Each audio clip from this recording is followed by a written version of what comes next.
Greetings, Guardians, my name is Bife here. So, this title's bound to get people's attention. Before I start, I wanted to let you know that with the importance of this question, this is undoubtedly going to be an extensive part 1. I also don't promise a definitive answer here. I do also, however, promise there will be at least a few bits we can cling to as fact, and that in this first video, despite the majority of it being speculative, the speculation itself is fascinating, and whilst not all of it is as well connected as I'd like, I believe there is enough that it was worth talking about. There is a lot here that could go on to be incorrect, and the first thing that I want everyone to not assume is that all of this is fact. When it's a clear and undisputed thing, I will point it out. When it's mostly accepted, I'll point that out too. We're going to be drawing in as many different bits and pieces as we can here to answer the key question presented to us in Lightfall, which of course is the question on everyone's mind. What is the Veil? Conclusions to this question are not simple. I'm going to give you as much information as we can, and yeah, know that this video has been several weeks in the making, and even as I sit down to write all of this as a script, I have no idea how long this will be. So please bear with me if this is a long video, settle in for a lot of content. By the way, looking at this now, 11 pages long as of the end of writing and the start of recording. We'll see how long that takes. Generally that takes over 40 minutes, but who knows. Anyway, before we start, we should really rule out definitively what the Veil is not. The Veil is seemingly not the Traveler's Pale Heart. I already covered this briefly in a video, but the theory arises here due to the first words we get out of the Witness at the end of the Witch Queen campaign. Take a listen to this quick clip. Your pale heart holds the key. This was the best theory that we had as to what the Veil was when we first heard about it, and we held that theory for a few weeks after hearing about it from Rasputin's dead frame and after realizing that it was on Neptune. Yeah, all of this would allow us to eventually sit there and piece together an idea that maybe the Pale Heart of the Traveler was what the Witness was looking for, and maybe that was the Veil. However, there is evidence within the game that seems to state that this is not what the Veil is, and that the Veil is separate from the Pale Heart of the Traveler. Take a listen to Jisoo Calarondo, who gives us an update on that situation. With Neomono Civil News, this is Jisoo Calarondo reporting. Scientists continue to study the alien structure the Witness created from the remains of the Traveler. The link established between the Veil and the Traveler's so-called Pale Heart created a portal through which the Pyramid Fleet leader escaped. Professor Alagi Ahmed commented, "It appears to be an Einstein-Rosen bridge, but with paracausality, little can be said for certain." Stay tuned to Neomono Civil News for updates. At the end of the video, we'll definitely be getting back to the idea asserted by Alagi Ahmed, but yeah, the statement about a portal being a wormhole, yeah, it's kind of important, but we're going to focus on the Pale Heart bit for just this moment. And with further context, I think it's fair to say that the Pale Heart is not the key to accessing the Traveler, but instead is the key to the final shape, which helps us clarify what the Witness was saying at the end of the Witch Queen campaign. This gives us a little potential insight on a different topic, but we're not necessarily talking about that today, so let's stay on target and return to the big board of stuff. Yeah, Martin, bring out the corkboard again. We're bringing out the conspiracy theory corkboard. Okay, thanks, Martin.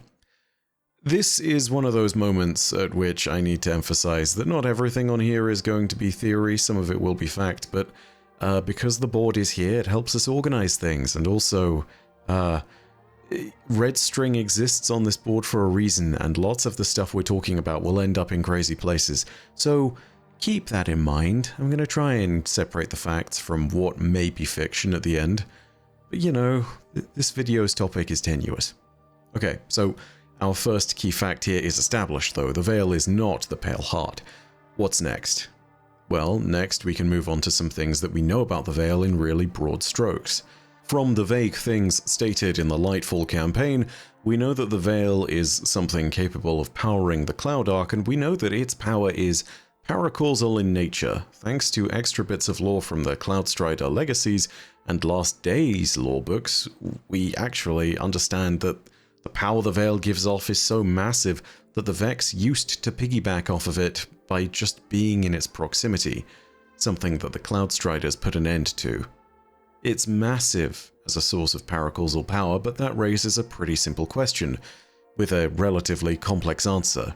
If it's got paracausal power, is that paracausal power of light or of darkness? What is the nature of the power that it holds?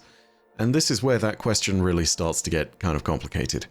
First of all, let's go ahead and take a listen to some primary sources on this, the most direct of which on the Veil is our own Ghost and their experience just by being in proximity to it. This is the Ghost's dialogue from the final mission of Lightfall, when they just get into close proximity and we all see the Veil for the first time. That must be the Veil. It's massive. I feel a little strange. Don't know how to describe it. It almost gives me the same feeling as the Traveler. That doesn't make any sense, does it? Let's press on. So based on this alone, the Veil is connected to the light, right? It feels like the Traveler, then perhaps that's enough to solve it, right? Well, not quite. Take a listen to this line from earlier in the campaign. This mission gives us a different assertion about the Veil, which we get just after having used some of our first grapple points on Strand in the campaign. Hey, it worked that time! Why did it work that time? Huh. It's like you're pulling on some kind of invisible ropes. I'm detecting those sources as a concentration of energy coming from a common source. It's got to be the Veil. Like some sort of magnetic field all around Neomuna. Let's keep an eye out for more of those. So the Veil is a source, or at least it reveals the web of Strand throughout the world. Therefore, it's got properties of darkness and perhaps properties of light too. The fourth entry in the Strand lore book, entitled Warp and Weft, tells us about the experience of a hunter and gives us a ton more clarity on this matter. The hunter is proficiently using Strand to grapple across the rooftops of Neomuna and then takes that power to Nessus. Take a listen to their own personal log. And then, later, when the exhilaration has run its course, and he's agreed to do some little work in the service of science, he perches at the top of Artifact's Edge, that towering drop-off on Nessus. There's a safe lift down, but no hunter he knows has ever bothered to take it, rather bounding along in their free-fall daredevil way. On Neptune, in Neomuna, where that artifact of darkness shores up the existence of the city itself, finding the weave is easy. Here on Nessus, it's perhaps not as close to the surface, but he knows what to reach for, and by that darkness, it knows him as well. The hunter wraps his hands in the beautiful ropes of the world's loom and vaults into emptiness. Laughter and Strand buoy him up at once, delight and freedom, and a wonder at the vastness of existence. Easier to learn the trick of it where the Veil is close and enveloping, but of course, Strand is everywhere. How could it not be? So not only does this record call the Veil an artifact of darkness, but it also tells us that the Veil allows the web of Strand to be more easily revealed to those beings who are capable of using it. This, combined with the Ghost's statement about Strand being like a magnetic field around the Veil, gives us some interesting clues as to how its power radiates and functions. But this topic doesn't end at just lore and dialogue. We can make our own observations. From seeing the Veil in game, it's rather tricky to understand what it is in the mission where we do actually come into contact with it. The Veil here looks too large to be truly discernible as a single object or shape, but there is a place where we have seen it in a far easier to understand complete context. Take a look at what we uncovered this week in Avalon.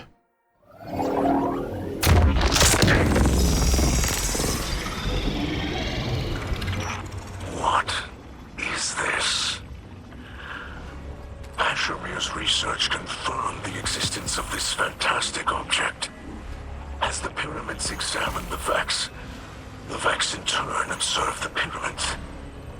And Ashermere studied both.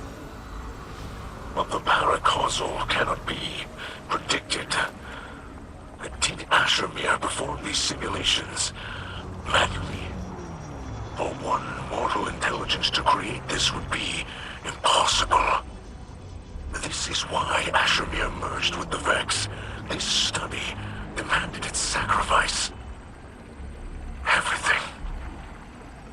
We must not forget what we have been shown. We know that this thing Ash is showing us is the Veil because it's also been shown off as concept art on ArtStation by Dima Goryanov. I really hope I'm pronouncing that correctly, and I apologize if I'm butchering your last name there. Thank you very much for this artwork though, Dima. It's probably some of the most important art that we've gotten as far as the Veil is concerned. But even Ash's images make the nature of the Veil exceedingly clear nonetheless. Take a look at the actual structure and you can start to see the characteristics of something both based in darkness and in light. The root structure at the base seems complex, intertwining, and without much direction, like a series of roots on a tree or a fungus. And at the top, the solid foundation is a single block, except for at the very apex where it blooms outwards. These two sides of the Veil seem to represent light and dark, as well as a conjoining point in the middle.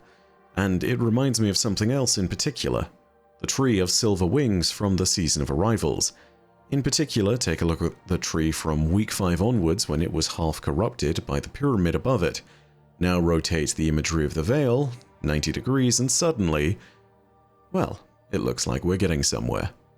Now, is the Veil a Tree of Silver Wings? Maybe in its infancy or an altered state. I mean, that's always possible, but for the moment I'm willing to say that it's probably not, given that it's significantly different enough.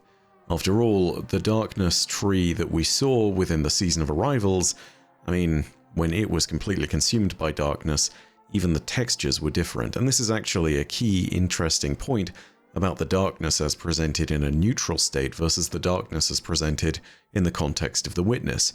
If you take a look at the texture of the Veil, it doesn't necessarily look like the texture on the Tree of Silver Wings.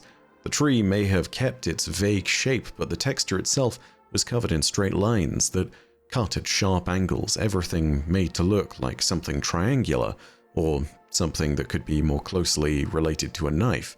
And the darkness in that larger respect, the darkness that we see on the Veil from its exterior, or at least what we presume to be darkness, it doesn't look like that. It looks very different.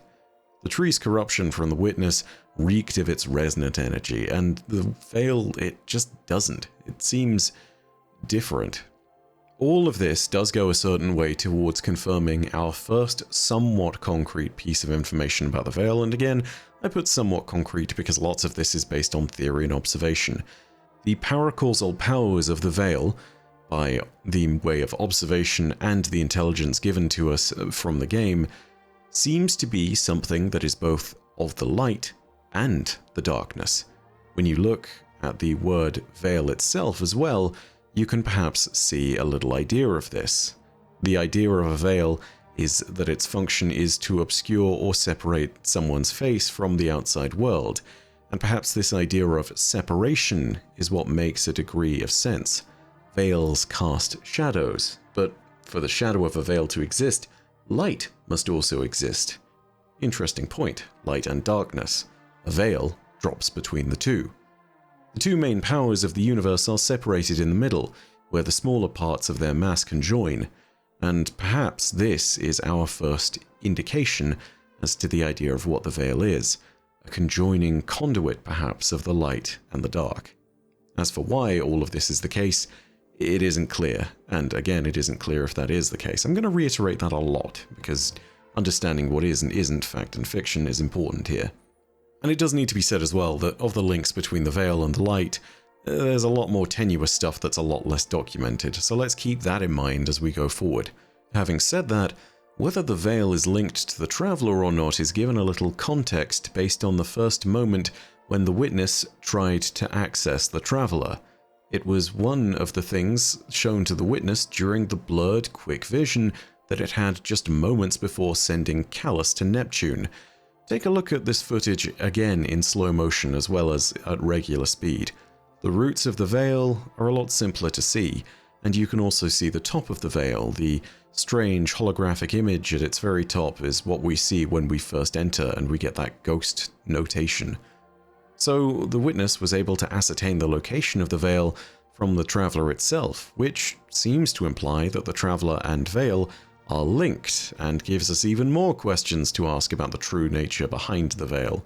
Assuming that what's been stated here is correct, let's run with that assumption for a moment and put our first real theory forward based on this idea.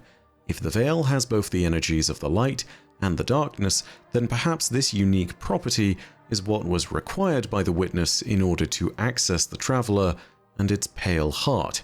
There is something interesting to that idea as well, because it appears that all the objects that allowed the witness to access the veil were related to the light.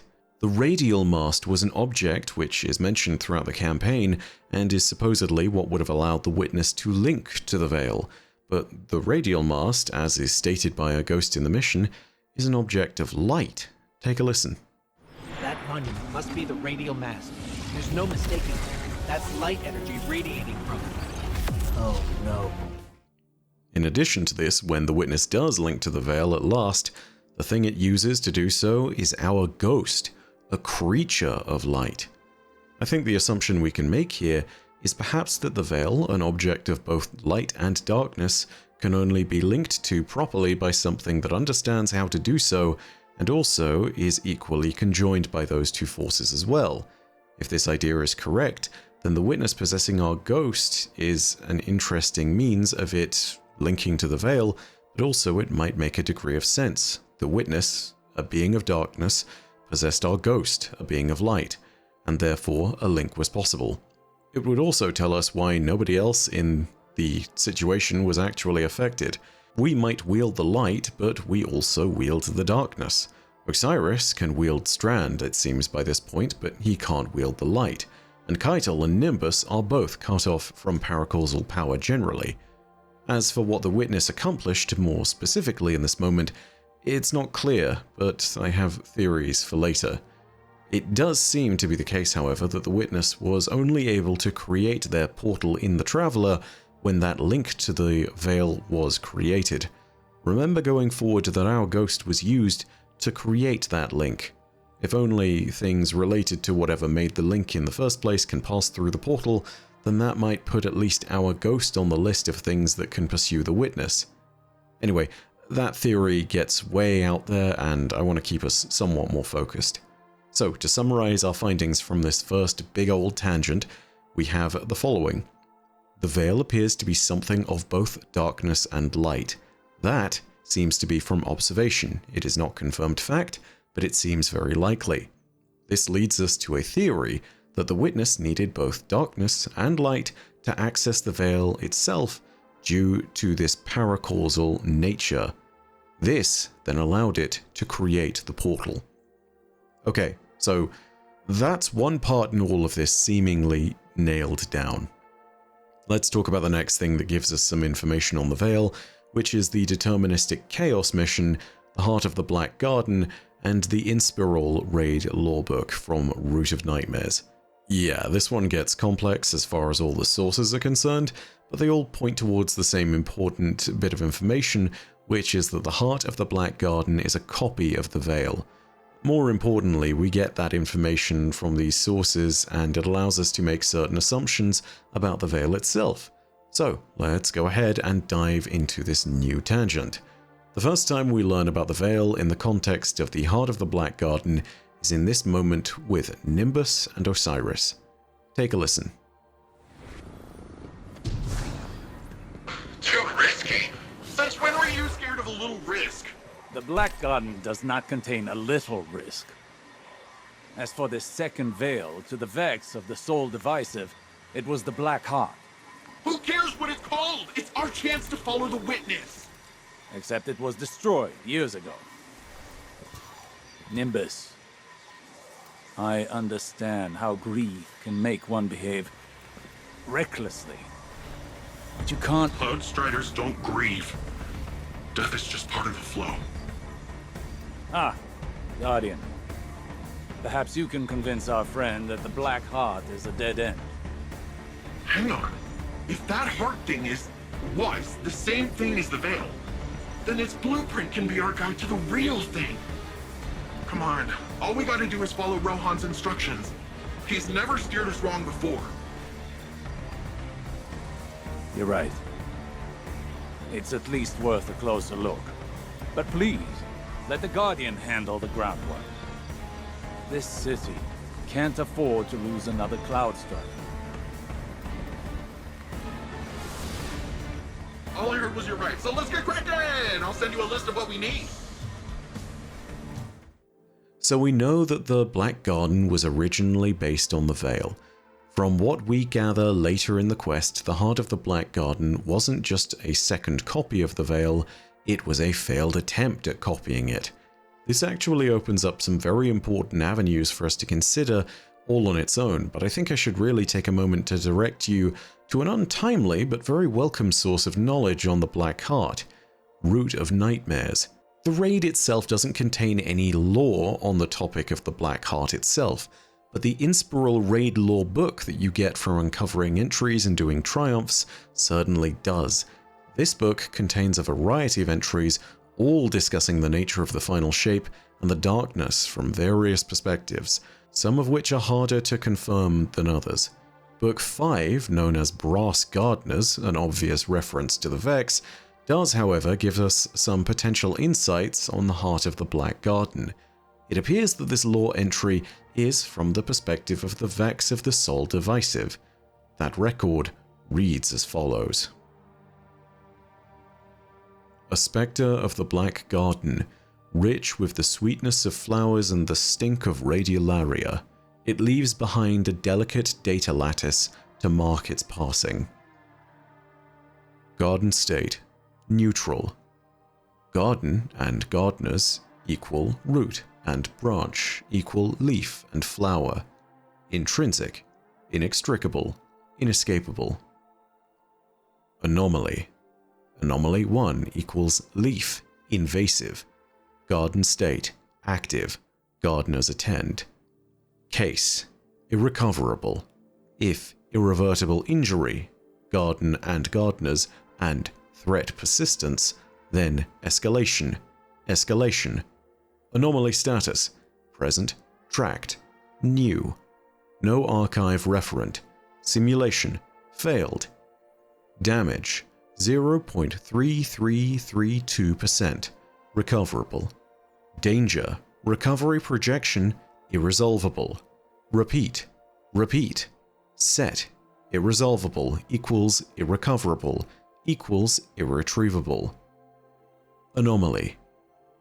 Anomaly 0 equals infinite. Witness. Archive data retrieved. 0, infinite. Witness. A seed was planted here. Recorded referent. Black Heart. 0, seed. 1, danger. Simulation breaking. Visibility narrow. Fractals disintegrating. Anomaly 0 absent. Anomaly 1, danger remaining. Garden state, acting. Gardeners in unison. Extirpate, anomaly 1. There is a majestic thorn. The anomaly is gone. The garden is peaceful. It is known, seen, predicted that a primary function of irresolvable, irrecoverable presences is to trample. Flowers growing. Damage repairing. Threat unresolved. Function called escalation. Iteration. Function winnow. Function simplify. Function flatten. The first defense is offense. So, interpreting anything out of that is hard because, well, it's dialogue from the perspective of a member of the Soul Divisive, seemingly, And it's a whole lot less easy to understand than a typical sentence, but the clear thread that seems to pop out of all of this is that there were two anomalies that appeared in the Black Garden. The first, called Anomaly 1, was something that the Vex could not repair damage from, and something that they failed to simulate, indicating that it was a paracausal threat. The second anomaly appeared, however, and this was labeled as Anomaly 0 and was called Infinite/Witness, thus implying that the second anomaly was in fact the Witness itself, and also then saying that a seed was planted here, whilst also referencing it as the Black Heart. It's worth noting that if the Vex have been studying the pyramids for as long as they have, then it's possible they did know about the Witness, and that they simply didn't necessarily have a name for whatever the first anomaly was. Whilst the Witness seems to disappear, the first anomaly, Anomaly 1, which is not named and is not identified, is known to be something that can winnow or is made with the function of winnowing, and is seen as a danger that can't be calculated. Speculating anything from this is jumping into something massive, and sadly, lots of what we do later in this video is based off of an understanding and an assumption we make here. So just understand that everything from this moment onwards, up until when I start to talk about whatever facts we've gathered at the end, it's built on a very rocky foundation. So yeah, let's go out on a limb with that in mind, and let's put speculation and headcanon in the game so they can run rampant, and we can figure out some possibilities. I'd first say that the first anomaly was in fact the heart of the Black Garden, and that it was planted here by the Witness to serve as a replacement for the Veil roughly 10 years ago. We know this because Rohan saw the actual creation of the heart of the Black Garden, and we would know that too because about 9 years ago we turned up and destroyed it. If we're to believe even our earlier theory that the Veil is in fact made of both darkness and light, then we get a little bit of an idea here as well, which is that maybe the fact that the Black Garden was purely a manifestation of darkness was what ultimately made it a flawed copy. So with all of that said, and with a little bit more of a potential idea of what its origins were as a creation of the Witness, let's go ahead and talk about what we know about the Black Heart, understanding, however, that not everything we know there is necessarily confirmed. This is a topic that brings us all the way back to D1, so let's buckle in for some old lore. Like, we're going back to Grimoire cards. Yeah, it's getting some real strange places. Anyway, D1 was very light on story, but in D1 it's stated by the speaker that the darkness is coming back. It's then stated later on Venus by the Exo-Stranger that only by ripping out the heart of the Black Garden can the Traveler begin to heal, and when we do so, it's stated that a shroud of darkness is lifted and that light returns to the Traveler. This implies that the Black Heart's very existence was poisoning the Traveler, and that the two were somehow linked simply by the Black Heart's existence. This would also be something that makes sense given that the Witness seemed to learn about the Veil's location from the Traveler, implying that it and the Veil are linked as well. But there's more to this old D1 lore than meets the eye. Let's go ahead and take a look at the Grimoire card from that mission. Yeah, again, it's been a while since we looked at these. The Grimoire card for the Black Garden mission, where we destroy the Black Heart, reads as follows. At last, the heart of the garden has been destroyed, its stranglehold on the Traveler released. Our light brightens, but the power of the Vex is not broken. Look into the vault, Guardian, for it is said to hold the powers the progeny were meant to bring forth. Okay, so the Soul Progeny are the ones being mentioned at the very end of that reading, and they're a very specific group of Vex that were guarding the heart of the Black Garden. The three final boss frames that come to life during the final battle, their three names are the Eschaton Mind, Immanent Mind, and Primeval Mind, and they are the Soul Progeny. We'll get back to the relevance of those names in a moment, but let's read their Grimoire card as well. This Grimoire card contains a hypothesis of Ikora to Zavala. Take a listen. Zavala. How you like to ask me for bad news even in this moment of triumph? I finished going over that Ghost's report. It is my hypothesis, a hypothesis at best, that the Vex saw the abominable presence at the heart of the garden as a divine power. I can hear your protest already. How can machines have a god? The answer is simple. The Vex, for all their voracious intelligence, could not understand or decipher what they found. They searched through all available reactions and settled on the course with the greatest payoff, to worship this power and to remake themselves in its image. I believe the 3 Axis mines found in proximity to the abomination were Vex machines built to serve as vessels for this power, a way to extend its reach across space and time, binding it to the Vex, and the Vex to it. If they had succeeded, I cannot begin to guess what horrors they would have unleashed. Attend carefully, there is cause for hope. When endangered, the abomination activated these vessels and defended itself. This tells us that it was threatened. Whatever it was, Guardians could harm it. And it activated only a single vessel at a time. Its strength was limited. Whatever it intended, it was not ready yet.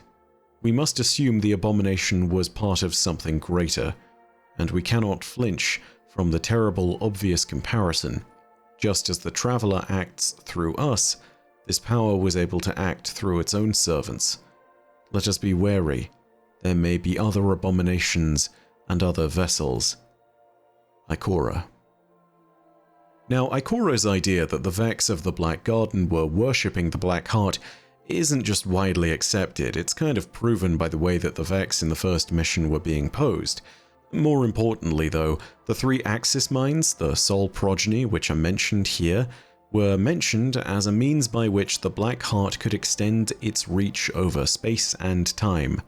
This idea actually tracks really well with the 3 names of the Vex Axis mines that we fight.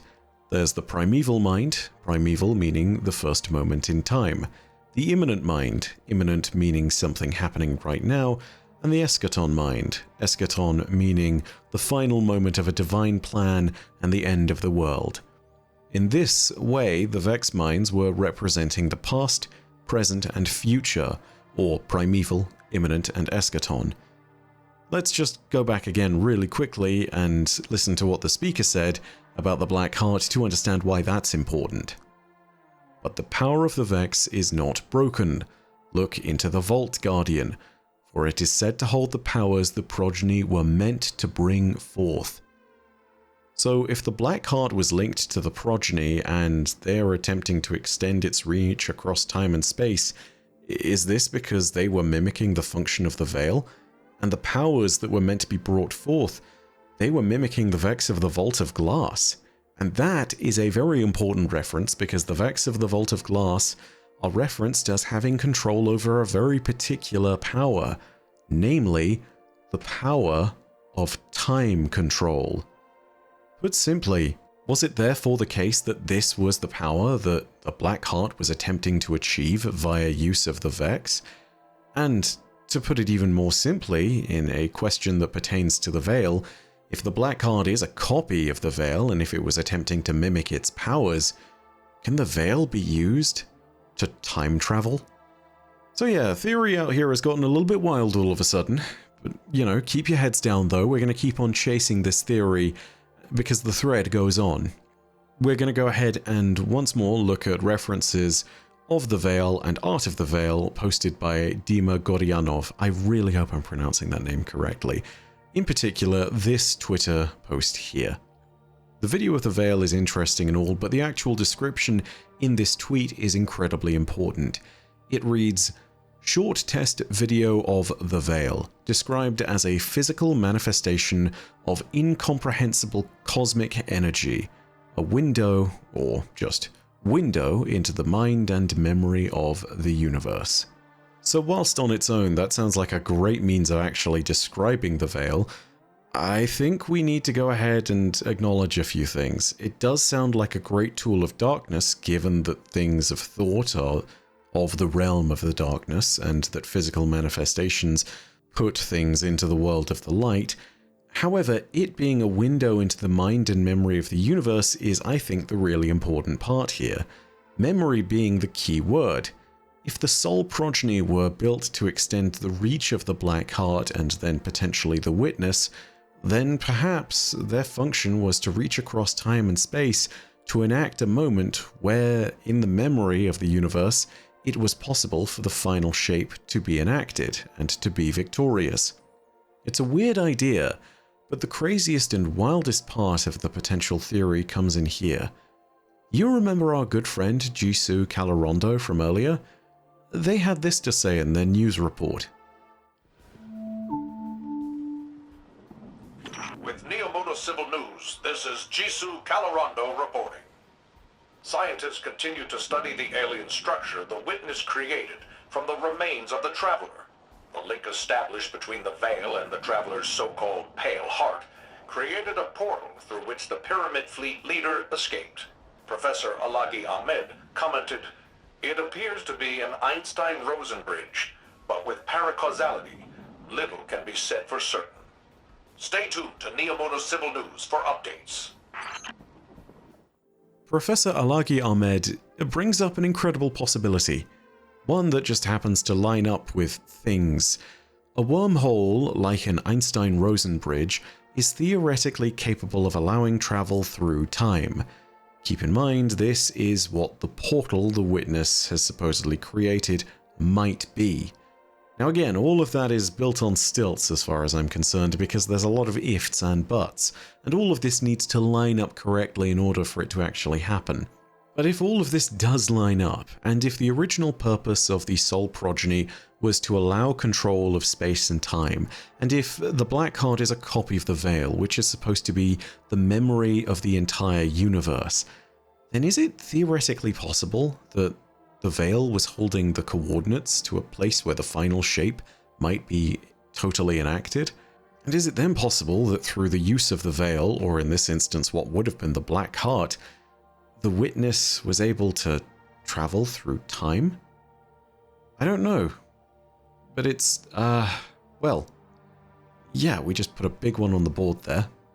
A big question mark. So, let's go ahead and summarize everything that we just had, because again, all of that goes to some really wild places.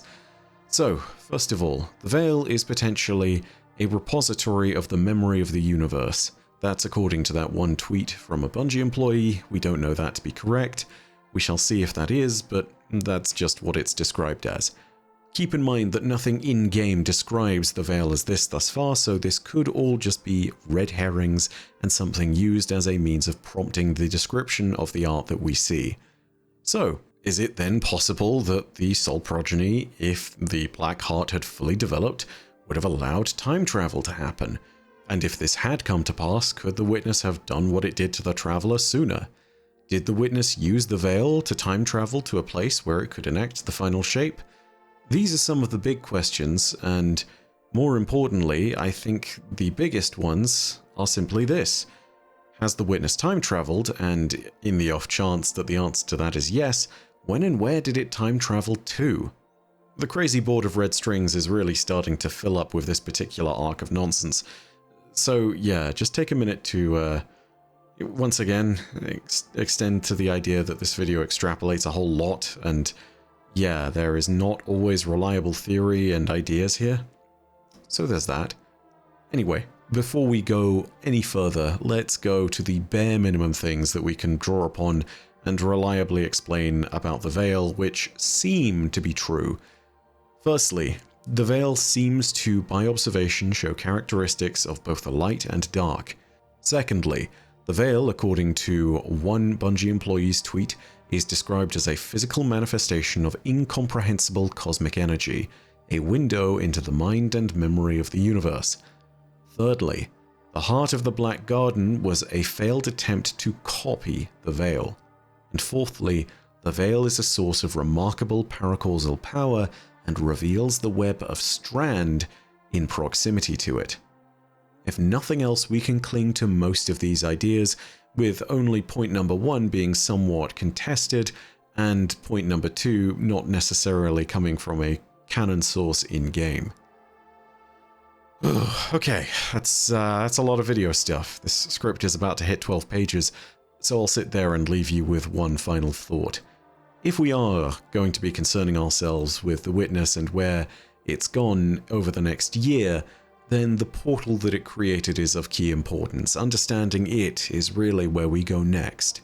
The Witness seemingly used both light and dark to access the Traveler, and to venture into that portal. Tomorrow's video is going to be building on that idea and how even in its final moments, the Traveler might have laid the seeds for its reprisal and response. Tomorrow, we're going to be returning to the Root of Nightmares raid lore for my craziest theory out of the entire raid. Don't miss it, ridiculous as it'll sound. If everything I've stated as theory in this video is correct, then oh my goodness, some really silly things might be happening in the pyramid ship of the Witness, and I don't think that we'll be leaving the Root of Nightmares environment alone for quite some time. Anyway, with all of that said, you know the usual drill. Long video, but thank you very much for watching it, and if you did enjoy it, please go ahead and hit the like button. If you have your own thoughts, which I imagine a lot of you do, if I missed something, if I'm making an obvious mistake, please let me know down below in the comments section. Let's see what we can do as a community to discuss and figure out further knowledge on this big mystery. And of course, if you want more Destiny lore content, go ahead and hit subscribe and the bell next to subscribe to turn on those email notifications. But as per usual, know that your viewership is quite enough for me, and that in the meantime, my name is Bife. Rodacia ad Astra. I'll see you, Starside.